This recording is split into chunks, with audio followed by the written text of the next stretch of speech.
relationship with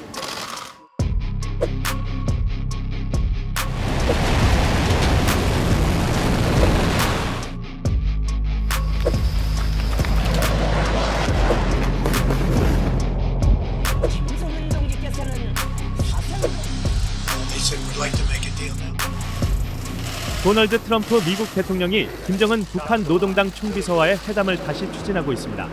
이르면 올가을 오는 11월 중국에서 열리는 에이펙 정상회의를 계기로 두 사람이 마주 앉을 가능성이 거론되고 있는데요.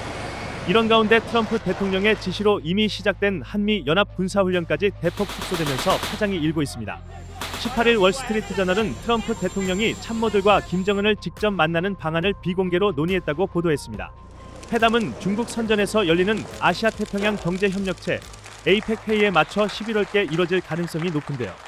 이란과의 전쟁에서 뚜렷한 승리를 거두지 못한 상황에서 트럼프 대통령이 자신의 외교 정책을 대표할 만한 성과를 찾고 있다는 분석도 나옵니다.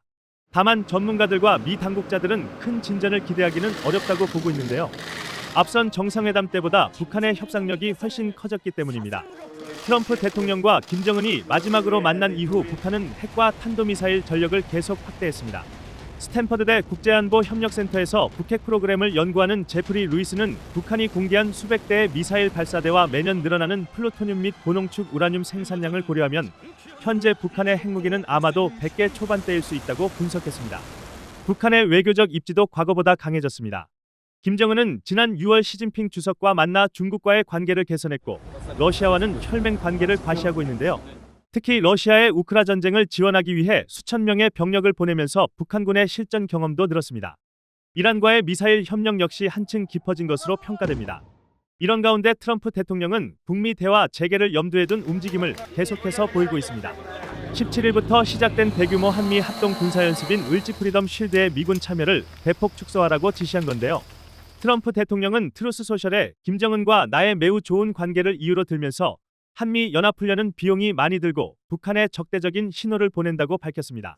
또 최근 한국 대통령에게 이란 비핵화에 함께할 의향이 있는지 물었지만 한국 측은 괜찮다라고 했다며 한국이 이란전 지원 요청을 거절한 데 대한 불만도 드러냈습니다. 당초 27일까지 예정됐던 훈련은 21일로 단축됐고 훈련 규모도 축소됐습니다.